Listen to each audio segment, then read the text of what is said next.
Bueno, buenos días a nuestra audiencia. Estamos en conversación en línea con el doctor Marcelo Gullo.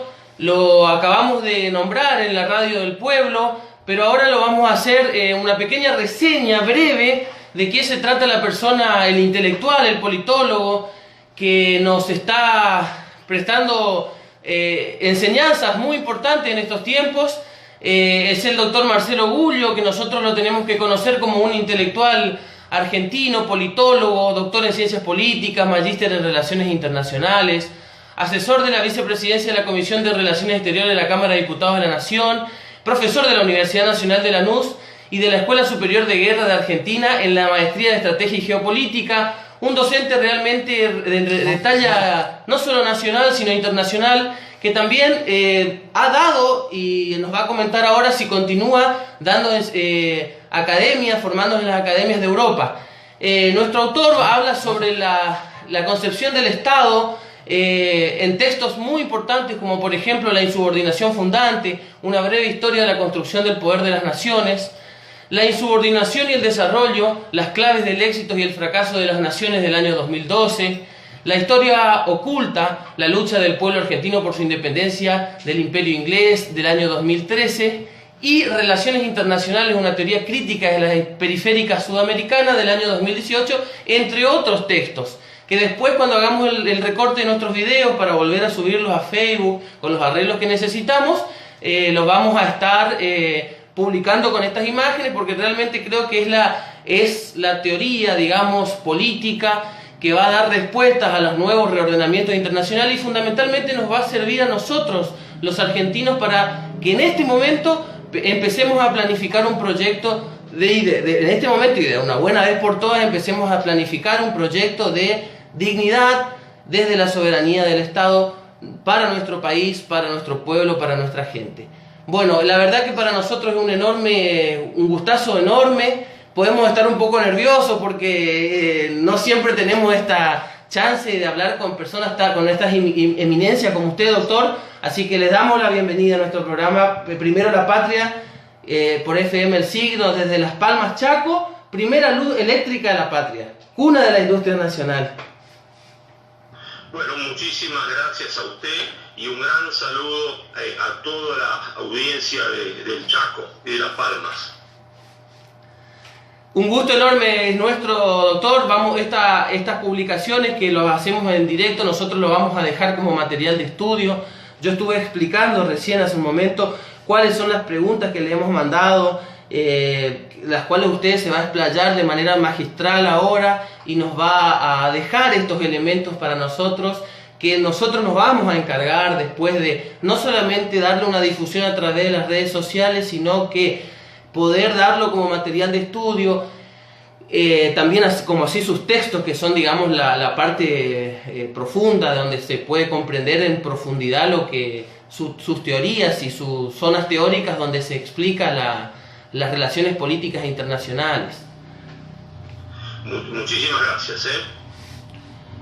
Muchísimas gracias. Bueno, el gran tema que nos ocupa no puede ser de otra manera, que nos aflige, que nos oprime el corazón por el dolor que causa, por las muertes que vemos, por el sufrimiento que vemos, es indiscutiblemente, ¿no es cierto?, el tema de la pandemia provocada por el coronavirus. Esta situación terrible que vivimos es la que merece nuestro análisis.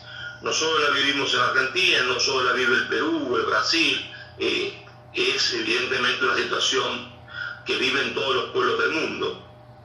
Y al principio yo mantuve un prudente silencio,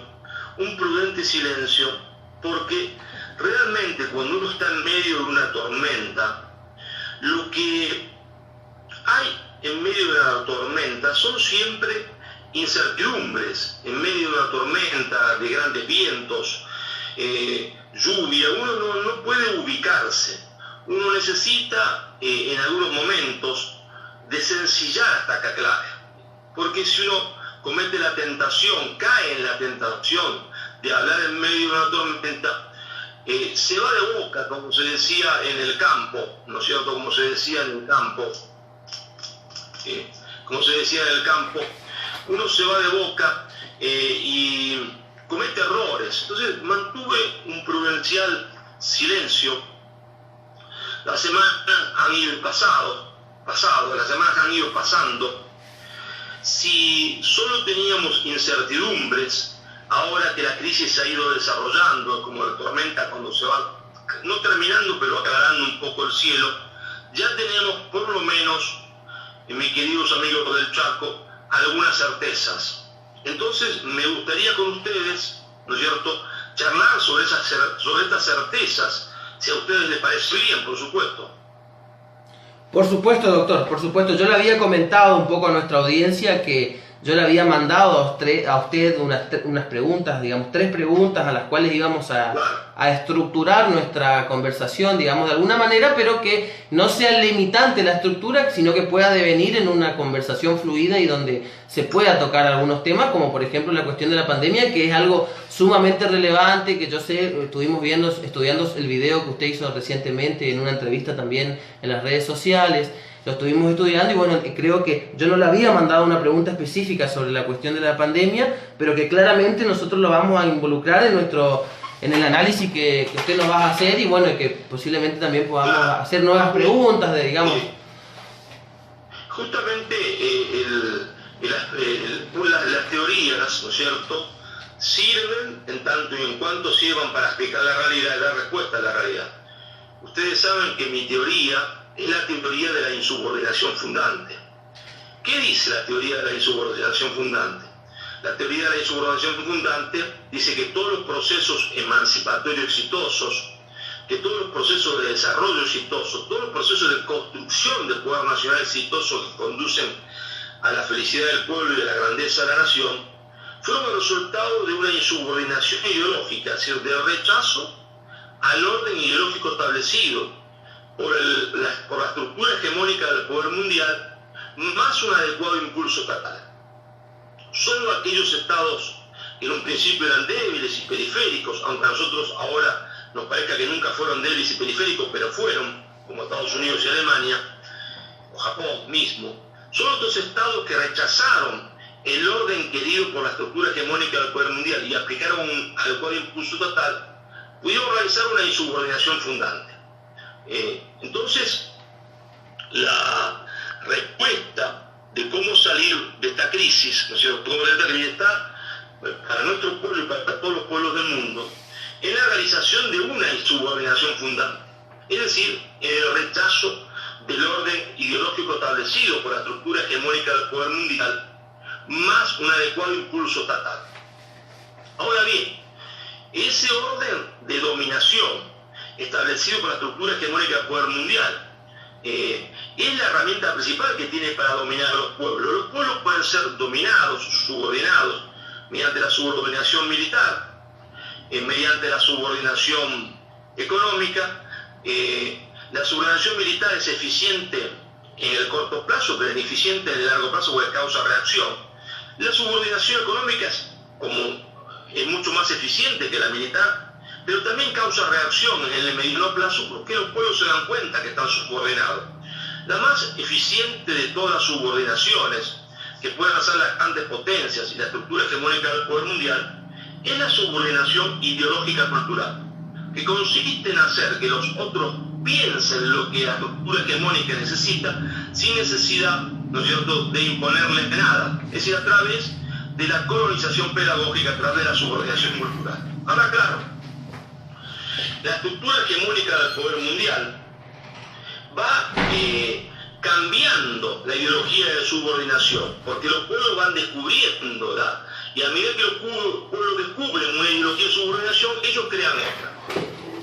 Y entonces, así nos entroncamos con la situación actual.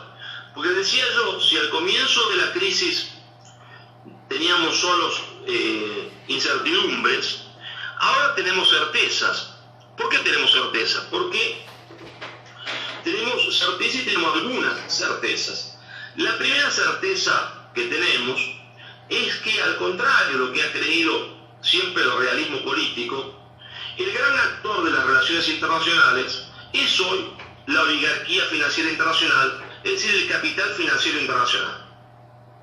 Bueno, ¿cómo puede hacer este actor para actuar en el sistema internacional independientemente de los estados? Cosa que comenzó a hacer a partir de la caída del muro de Berlín. Bueno, la desregulación financiera del mundo le permite realizar lo que llamamos golpes de mercado, que causan tanto daño a un estado como un bombardeo, pero sobre todo esta estructura hegemónica del poder mundial, en cuyo centro se encuentra el poder financiero internacional, el capital financiero internacional, es la que en realidad, en última instancia, es la propietaria, la que controla las acciones de los grandes medios de comunicación, de las grandes corporaciones que producen la información, de las agencias de noticias, y la que ha logrado conformar una especie de establishment mundial compuesto por los directores de empresa, gerentes, grandes profesores de las universidades, que están influenciados por esta fenomenal máquina de producir contenido, que son los medios de comunicación, que están en manos del capital financiero internacional. Es decir, los medios de comunicación producen contenido informativo, pero cargado de ideología, ¿no es cierto? Y esto está en manos de la oligarquía financiera mundial, que es el corazón de la estructura hegemónica del poder mundial. Y a través de esta gigantesca red de medios de comunicación del mundo, que también crea películas, series, la oligarquía financiera mundial trata de subordinar ideológicamente a los pueblos. Entonces, una insubordinación ideológica para poder realizar después con el adecuado impulso total una insubordinación fundante, requiere subordinarse contra la ideología propagada hoy por la estructura hegemónica del poder mundial. Bien, y decía yo, entonces tenemos una certeza. La primera certeza es que el gran actor de las relaciones internacionales hoy, ¿no es cierto?, es la oligarquía financiera mundial, que incluso a través de esta maquinaria productora de contenido y de sentido, influencia a las poblaciones de los países llamados centrales o potencias, y por lo tanto dirige esos países. ¿Y con qué nos encontramos? Nos encontramos que esa gigantesca máquina de producir contenido e información e ideología, pero disfrazada de información, esa gigantesca maquinaria comunicacional sometió a los gobiernos del mundo a dos opciones opuestas y extremas, que eran falsas las dos. Sometió con una tremenda presión mediática al gobierno italiano, al gobierno argentino, al gobierno estadounidense, al gobierno inglés, al gobierno español. Lo sometió a una elección, en el fondo, no cierta, absurda, que era elegir entre la cuarentena total e irreflexiva y la negación absoluta e irracional de la cuarentena.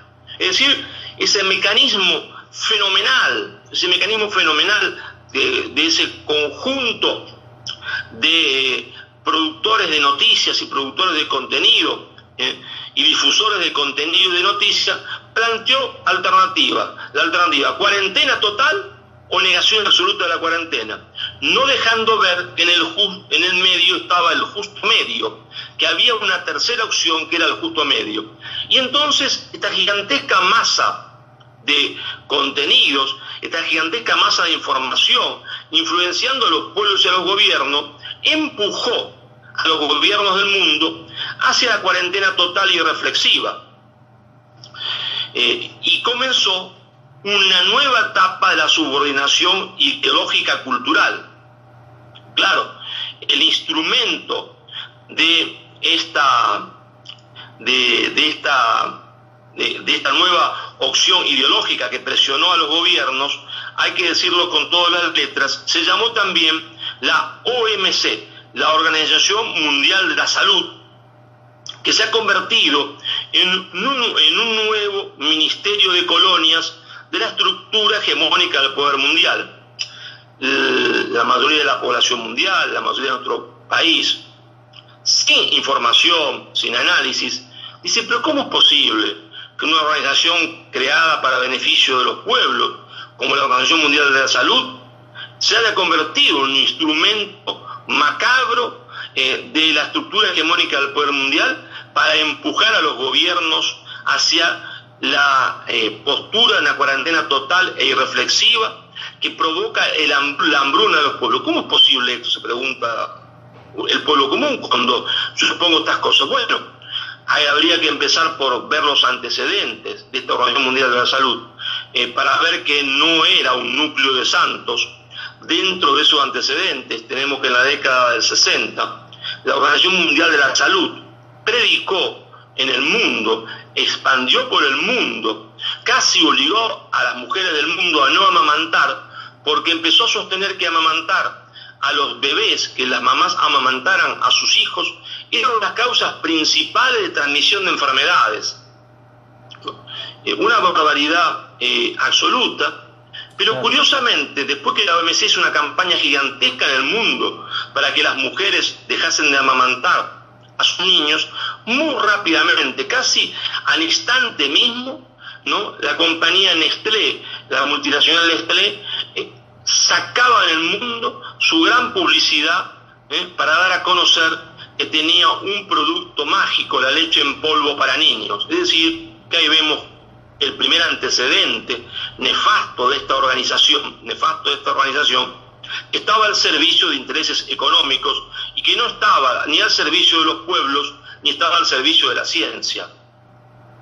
Ha sido entonces esta OMC el instrumento del capital financiero internacional, se ha convertido en un nuevo ministerio de colonias. Y por lo tanto, de esta crisis de la cual vivimos, nosotros, los pueblos del mundo, solo salimos con una insubordinación fundante. Ahora, claro, que rechace, ¿no es cierto?, que rechace estas dos opciones extremas, la cuarentena total e irreflexiva, la negación absoluta y racional de la cuarentena. Así, dos extremos, cuarentena total o negación absoluta de la cuarentena. El justo medio es lo que podría habernos llevado al control de la pandemia sin someter a los pueblos del mundo al más trágico, se entiende, proceso de empobrecimiento que ha sufrido la humanidad en los últimos 20 años. Ahora bien, la gran pregunta, si ustedes me permiten, si están de acuerdo, sería preguntarse el por qué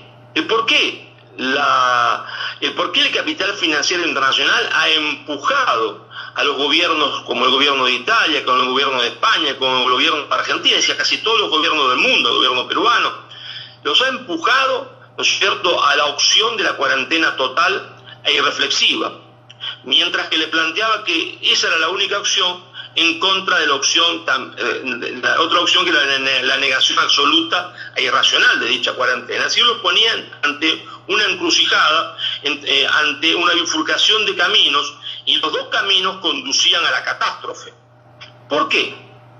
Bueno, hay, para dar respuesta a esta pregunta, decir que habría que realizar, ¿no es cierto?, tres niveles de análisis: el nivel de análisis económico, el nivel de análisis geopolítico y el nivel de análisis, ¿no es cierto?, que podemos llamar antropológico-cultural, si es que ustedes están de acuerdo para que podamos seguir avanzando en esta línea de razonamiento. ¿Qué les parece? Sí, perfecto, doctor. Eso es, usted está dándonos el pan calentito, digamos, porque estas son cuestiones que se desprenden por ahí de lo que nosotros en otro momento le estudiábamos como los dos brazos de dominación políticos y culturales, que era el neoliberalismo y el progresismo. Hoy vemos otra vez cómo generó una metamorfosis, según lo que usted expone, con respecto al problema de la salud que estamos viviendo, ¿no es cierto? Claro, así es. Entonces, nosotros nos tenemos que preguntar, ¿qué quiere el capital financiero internacional, que es el corazón de la estructura hegemónica del poder mundial, obligando mediante una subordinación ideológica, es decir, la creación de una idea todopoderosa en los pueblos y en los gobiernos? ¿Qué quiere cuando empuja a los gobiernos a la cuarentena total? Bueno, desde el punto de vista económico, resulta, ¿no es cierto?, claro Y lo que quiere el capital financiero internacional, que es hoy el predominante dentro de la estructura capitalista, es profundizar la concentración del capital. Profundizar la concentración del capital, aniquilando a las pequeñas y medianas e incluso grandes empresas que serán subsumidas por las grandes empresas. Es decir, los grandes peces se comerán a los chicos después de esta crisis. Y a su vez obtener una toma de ganancia gigantesca, porque compran acciones de empresas como YPF por nada, ¿no es cierto?, 2 y después costarán 40 o 60, compran materia prima por nada, después la venderán por mucho. Es decir, buscan lo que han buscado siempre en materia económica, concentración de capital y toma de ganancia. Si esto buscan en el nivel económico, hay que preguntarse también, ¿no es cierto?, qué buscan en el nivel geopolítico.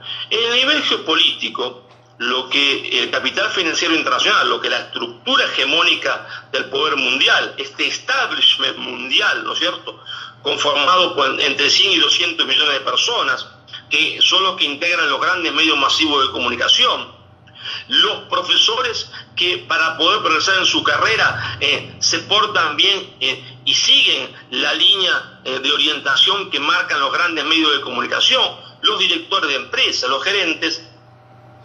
Este establishment mundial, desde el punto de vista geopolítico, pretende utilizar la pandemia para, ¿no es cierto?, dar un golpe a los sectores patrióticos, tanto de los países centrales como de los países periféricos, un golpe patriótico un golpe a los sectores patrióticos en los Estados Unidos, un golpe a los sectores patrióticos en Rusia, un golpe a los sectores patrióticos de China.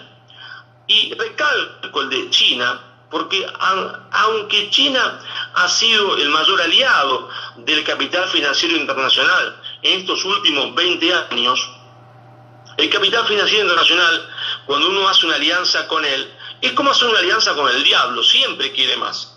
Entonces el capital financiero internacional quiere más de China. ¿Y qué quiere? Quiere que China le entregue el control del aparato financiero, porque no hay que olvidarse que China es el único estado en el mundo que tiene un poderosísimo sector financiero en manos del Estado, exclusivamente en manos del Estado. Y eso es lo que la oligarquía financiera mundial quiere que China le entregue. China está dividida hoy en dos sectores, entre los sectores patrióticos encabezados por el presidente y líder de China, Xi Jinping, y el ejército, y algunos sectores del partidos, ¿no?, globalistas, que están dispuestos a aceptar esta propuesta del capital financiero internacional, porque aceptando esta propuesta ellos se convertirán en multimillonarios y serán multimillonarios sus hijos, sus nietos y sus tataranietos. Entonces, a través de esta pandemia, a través de el montaje ideológico cultural sobre la pandemia misma, intentan golpear a los sectores patrióticos de China, a los sectores patrióticos en Rusia que se oponen al nuevo orden mundial, y a los sectores patrióticos de Estados Unidos que se oponen al nuevo orden mundial. Y que podemos decir, si hablamos de el por qué golpean a China y a esos sectores patrióticos, ¿qué podemos decir del por qué golpean a los Estados Unidos mismos? Y esto es un dato muy novedoso, el por qué golpean a Rusia. Es la primera vez que el capital financiero internacional, que esta estructura hegemónica del poder mundial, ya esto venía aconteciendo, se iba formando a partir de la caída del muro de Berlín, es la primera vez que puede golpear incluso las grandes potencias. ¿Y qué le interesa y por qué le golpea a los sectores patrióticos de Estados Unidos? Bueno, pues los sectores patrióticos de Estados Unidos se están oponiendo a una de las dos caras que hoy tiene la ideología de dominación fomentada por la estructura hegemónica del poder mundial. La estructura hegemónica del poder mundial, cuyo centro, repito, una y otra vez hasta ad nauseam, es el capital financiero internacional, pregona en el mundo dos ideologías, tiene como dos brazos, o como si ustedes quieren, es como un animal con dos cabezas y por lo tanto con dos voces. Con el primer brazo financia la ideología neoliberal, porque con la ideología neoliberal destruye materialmente a los pueblos. El nudo de esa ideología neoliberal es el libre comercio, que impide el desarrollo industrial. El nudo de esta ideología liberal es el desmantelamiento de la construcción hecha por la Segunda Guerra Mundial, que son los derechos de los trabajadores, pero a su vez, con el otro brazo, financia y predica, ¿no es cierto?, financia y predica el progresismo, en cuyo centro se encuentra la ideología de género. ¿Por qué le interesa a esta oligarquía financiera mundial la prédica de la ideología de género? Bueno, porque la ideología de género lleva, inevitablemente, si uno puede ser y no ser al mismo tiempo, si uno puede ser hoy y cambiar mañana, porque la identidad sexual ya no existe, yo puedo ser una cosa hoy y otra cosa mañana, lleva inevitablemente a la posverdad. La verdad no existe, no hay historia sino relato, y si hay posverdad, si hay historia y no relato, si no hay verdad, entonces se llega al relativismo y se llega, por lo tanto, la negación de la idea de trascendencia, porque si no hay verdad no puede haber trascendencia. Y cuando no hay verdad, cuando no hay trascendencia, cuando el hombre no está armado de una sólida verdad, porque se niega el concepto mismo de verdad, el hombre no puede afrontar las mudanzas desfavorables que le toca afrontar en su destino. Es decir, sin verdad, si no hay verdad, si no hay trascendencia, nadie está dispuesto a dar la vida por nada, pero no solo a dar la vida, nadie está dispuesto a sacrificarse por nada, porque lo más lógico, si no hay verdad, si no hay trascendencia, es decir, si no hay valores, porque si no hay verdad, no hay valores, no hay valores sin verdad. Si no hay verdad, no puede haber solidaridad, porque la solidaridad puede ser y no ser al mismo tiempo. Entonces, el hombre se dedica a vivir el hoy de forma desesperada, el yo, niega el nosotros, y solo le interesa vivir el hoy en un máximo placer, en el máximo placer que pueda conseguir en este instante. Entonces los pueblos no pueden organizarse en contra del poder mundial y no tienen forma de resistir. ¿Y qué ha acontecido? Ha acontecido que en los Estados Unidos han aparecido sectores patrióticos que niegan a la ideología de género, que se oponen a la ideología de género. ¿Y qué ha acontecido en Rusia? La aparición ya hace muchos años, encabezados por Vladimir Putin, de sectores patrióticos que se oponen a la ideología de género. Y entonces, en el nivel geopolítico, esta pandemia, con esta pandemia, la estructura hegemónica del poder mundial quiere llevarse puesto a los sectores patrióticos de Estados Unidos y a los sectores patrióticos de Rusia. Es decir, hablemos claramente, quiere llevarse puesto a Donald Trump y quiere llevarse puesto a Vladimir Putin y quiere llevarse puesto al presidente de China, si es posible, Xi Jinping. Que lo logre es otro problema. Pero claro, dijimos, y ya quizás un poco la audiencia puede marearse, el objetivo del punto de vista económico del capital financiero internacional, el objetivo del punto de vista geopolítico, que es el que venimos de desarrollar, quedaría en el tintero, dentro de este objetivo geopolítico que, como digo, es golpear a los sectores patrióticos de Rusia, de China y de Estados Unidos, el hecho de que se intenta con esta subordinación ideológica actual, completar el orden internacional querido por el capital financiero internacional. Y en ese orden, por ejemplo, vemos ya como una certeza de que España e Italia deben desindustrializarse. Es decir, otro de los objetivos es la desindustrialización de España e Italia, convertidas en grandes centros turísticos, en museos abiertos, pero sin industria, y uno sin industria no tiene poder. Es como si la oligarquía fuese diciendo, financiera mundial fuese diciendo qué país va a ser la locomotora en cada región. Entonces la oligarquía financiera mundial dice, bueno, hemos elegido, porque tenemos una alianza con Alemania, Alemania va a ser el país industrial de la Unión Europea, China, si se porta bien y si logramos dominarla, la gran fábrica también del mundo, y así va eligiendo países por regiones en el cual puede instalarse y hacer sus alianzas. Ahora, sin embargo, nos cabe analizar el último nivel, que es el nivel antropológico-cultural. Y acá creo que es el más peligroso de todo, y acá también tenemos ya una certeza. ¿Cuál es esta certeza?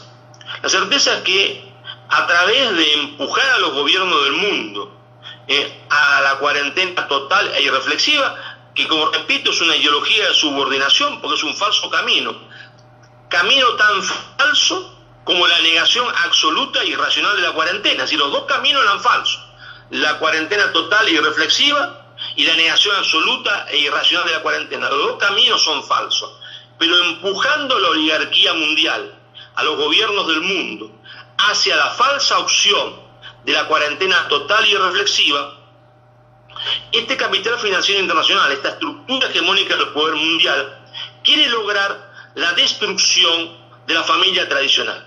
Y entonces alguien que me estará escuchando dirá: profesor Marcelo, pero usted no está diciendo mucho, mire lo que está diciendo, que esta gente quiere la destrucción de la familia tradicional. No será mucho esto, profesor, no será una deducción suya que no tiene fundamento. Lamento decirle a toda la audiencia de que no, de que esto ya está publicado en la página oficial de la Open Society. En su página principal, ellos han publicado un artículo donde dicen: la pandemia es nuestra gran oportunidad para lograr la destrucción de la familia tradicional. No es una deducción del profesor Marcelo Gullo, es la línea oficial de la principal fundación que tiene hoy el capital financiero internacional, que dice: bueno, para lograr una sociedad abierta tuvimos que luchar contra el Estado y limitamos el poder del Estado. Para lograr una sociedad abierta, que ellos llaman democrática, yo digo pseudo-democrática, tuvimos que luchar contra los sindicatos, es decir, disminuir el poder de los sindicatos, y lo logramos. Y dicen: ahora el único obstáculo que nos queda para lograr una sociedad abierta, donde supuestamente el hombre es libre, en realidad es el zorro libre y el gallinero libre, para lograr una sociedad completamente abierta, el último obstáculo que tenemos es la familia tradicional, y ese obstáculo es el que tenemos que eliminar gracias a esta oportunidad que nos brinda la crisis de la pandemia. Esto está en la página oficial de la Fundación Open Society, es decir, Sociedad Abierta, que es la principal organización, la principal fundación, ¿no es cierto?, financiada por el poder, valga la redundancia, por el poder financiero internacional.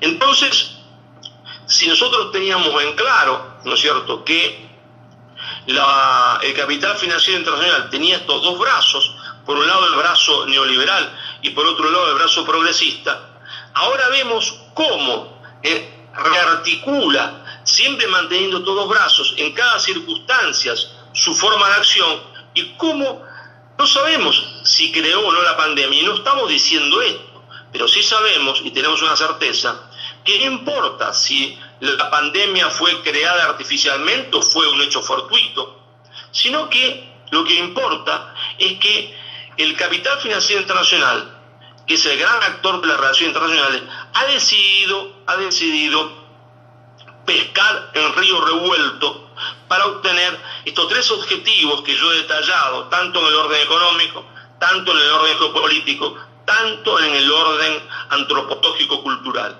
En esto ya tenemos una absoluta certeza.